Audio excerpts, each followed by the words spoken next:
이명박 정부 당시에도 이른바 문화계 블랙리스트가 존재했다는 보도가 나오고 있습니다. 면면을 보시면 참 익숙한 분들이 있는가 하면 왜 이분들이 올라가 있지? 고개가 갸웃하는 분들도 있는데요.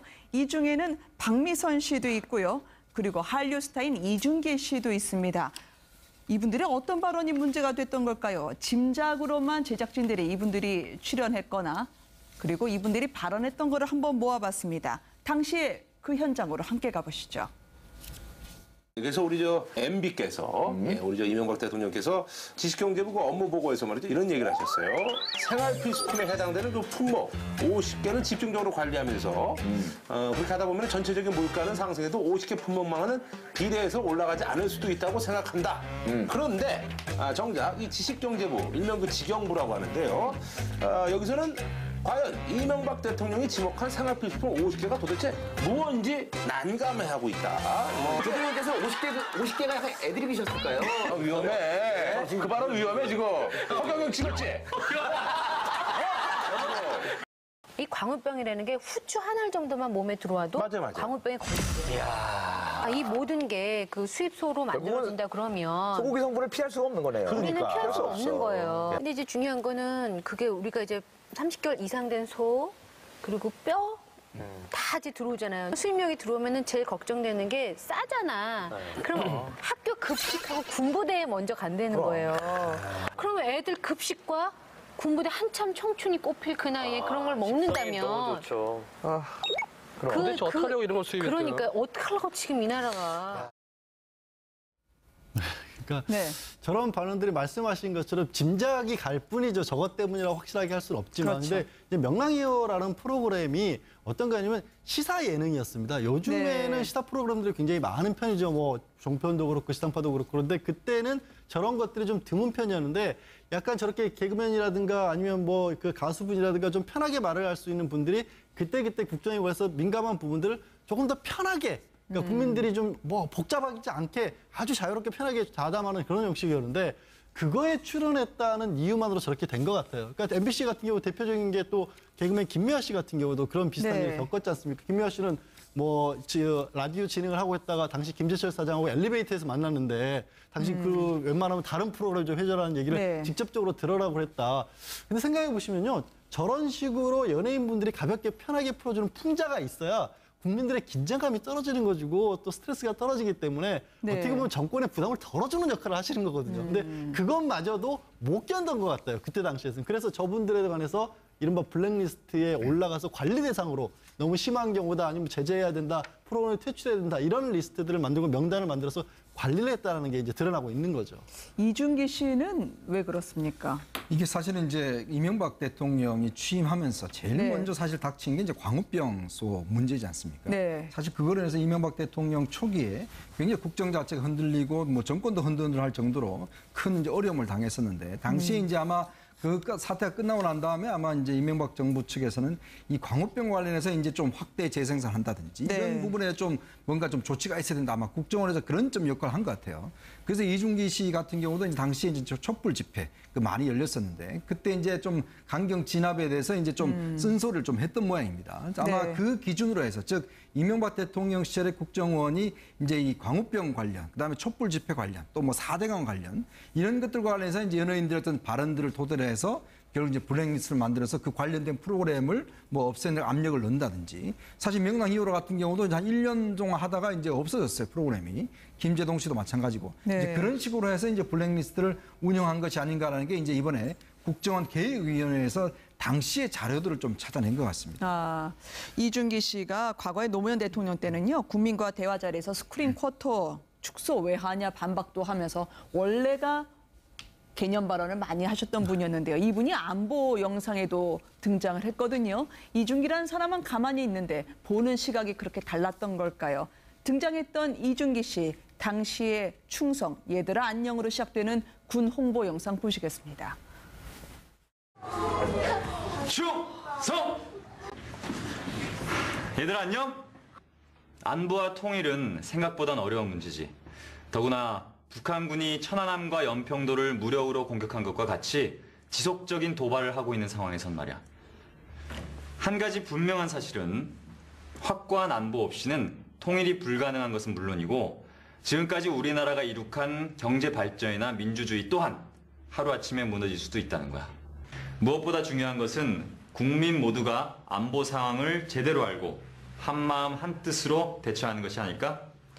오빠는 지금이야말로 경제력과 군사력보다 더욱 중요한 것이 바로 국민들의 안보 의식이라는 점을 명심해야 할 때라고 생각해. 저 영상을 보면 오히려 안보를 굉장히 강조하고 있는 그런 사람이 그러게요. 아니겠습니까? 그러니까 연예인들 같은 경우에는 경우에 따라서는 자기 의지하고 상관없이 여기저기 불려나가기도 하고 군대 갔을 경우에는 저 때는 아마 이제 그 이른바 연예 병사 제도가 있었을 때입니다. 그렇기 때문에 저런 영상도 사실은 국가를 위해서 무료로 제공을 한 거죠. 자기 재능 같은 것을. 그랬다가 또 자기의 생각을 또 편하게 밝히기도 하고 그런 것들이 자꾸 상충이 되는 거예요. 저 때는 아마 천정배 의원으로부터 당시 야당으로부터 굉장히 비난을 받았을 겁니다. 그러니까 네. 이준기 씨로서 좀 억울한 상황에 놓였었던 거죠. 그러니까 연예인들이 저런 식의 발언을 한다는 게 다시 한번 말씀드리지만 어떻게 보면 정치적 긴장을 풀어줄 수 있는 역할을 하는 건데 그분들이 저런 얘기했다고 해서 저렇게까지 뭐 연기 프로그램 자체를 없애버리고 그다음에 블랙리스트 만들어서 관리해서 저 사람들 네. 출연 못 시키게 해라. 뭐 문성근 씨 같은 경우 그런 얘기가 7년 동안을 아예 다른 분들은 네. 그 프로그램 제작자들이 문성근 씨한테 그랬답니다. 겁이 나서 캐스팅을 못 하겠다. 이런 얘기를 들어가면서 연예 활동을 해야 되는 건 비정상이죠. 네, 김재동 씨는 웃자고 하는 얘기를 죽자고 달려들면 답이 없다라고 해서 통 크게 들을 수 있는 얘기를 박하게 낙인을 찍지 말아달라고 얘기를 했던 것 같아요. 저는 이번 일 보면서 그런 네. 생각이 들었어요. 박근혜 정부 시절에 블랙리스트 얘기가 나왔죠. 그리고 이명박 정부 시절에 블랙리스트 얘기가 또 나왔습니다. 그럼 과거 9년 동안 우리나라에서 무슨 일이 벌어졌던 거야? 이런 생각을 하게 되고요. 이게 우리나라 일이 아니라 마치 다른 나라의 일이었으면 좋겠다는 생각까지 드는데요. 네. 사실 오늘 저기 블랙리스트에 올라가 있는 한 분하고 저랑 개인적으로 통화를 한 적이 있었는데 아, 그러세요? 그분이 그동안에 과거 한 9년 동안에 어떤 고통을 당했는지 제가 너무너무 잘 알거든요. 그러니까 방송에서도 다 하차하게 되고 그리고 하차를 한다면 그걸로도 모자라서 계속 보수단체에서 소송을 당하고 그것 때문에 계속 끊임없이 뭔가 연예인으로서 정치적 연예인이라고 하는 어떤 낙인을 찍힌 삶을 살고 그리고 수입이나 이런 것들도 거의 없고 막 이런 아주 굉장히 많은 고통들을 받았거든요. 네. 근데 그런 것에 대해서 우리 사회가 대통령이 결정하면 아무도 견제할 수 없는 사회였나라고 하는 참담함이 기본적으로 들어요. 그러니까 아무리 대통령이 제왕적 권력을 갖고 있다 하더라도 대통령이 국가정보기관을 동원해서 뭔가 하면 연예인도 다 못하고 그리고 문화인들도 아무것도 할 수 없는 이런 상황이 되는 게 이게 과연 대한민국이 맞나. 네. 이게 너무 참담하다는 생각이 들고요. 네. 그러니까 이런 문제들을 앞으로 그럼 어떻게 개선할 건가 이런 거에 대해서 이번에는 과거의 어떤 진실규명 차원도 있지만 네. 앞으로는 정말 이런 일이 없도록 만드는 그런 제도적인 방법들까지도 이번엔 고민을 좀 해야겠다는 생각을 합니다. 말씀 중에 죄송합니다. 왜냐하면 이승환 씨가요. 박근혜 정부 당시 이어서 이명박 정부에서까지 블랙리스트에 오르지 않은 것으로 드러나자 나 좀 넣어라 이놈들아라고 해서 오늘 본인의 트위터에 올렸습니다. 교수님 잠시 뒤에 좀 여쭤봐도 될까요? 왜냐하면 이게 프로그램에 문제가 있다는 판단 외에도 정치를 전혀 모르는 어린이들이 출연하는 일명 힐링 예능도 프로그램이 폐지가 됐습니다. 그 장면, 김재동 씨가 녹화 마지막 날에 눈물을 보이고 말았는데요. 마지막 소감을 함께 들어보시겠습니다. 텔레비전에 내가 나왔으면 정말 좋겠네라는 동요가 있습니다. 그런 동요에서 나오는 꿈을 실제로 이루게 해준 아이들에게 그런 추억을 심어준 프로그램이었다고 생각을 합니다. 지금까지 환상의 작품을 함께해 주신 우리 시청자 여러분 그리고 무엇보다도 우리 마음껏 동심을 펼쳐준 대한민국의 모든 어린이 여러분들께 진심으로 고맙다는 말씀을 전해드립니다. 진심으로 고맙습니다. 행복하십시오. 감사합니다. 고맙습니다. 이 프로그램이 그 연예인들의 고민을 9살짜리 어린이가 상당히 쿨하게 대답해준 예, 그 프로그램이었습니다. 아주 대답이 아주 기발하고 그래서 다들 좋아했는데 아마 김재동 씨가 맡았기 때문에 이제 그런 이제 프로그램 자체가 없어진 그런 상황이 생겼을 거다 이렇게 이제 추측을 할 수 있는데요. 네. 여하튼 그 정치 권력이 다른 것도 아니고 문화 예술 이쪽에 까지 그 사람의 생업까지를 만약에 빼앗는 그런 이제 보복을 했다면 이건 정말 있어서는 안 될 일이죠.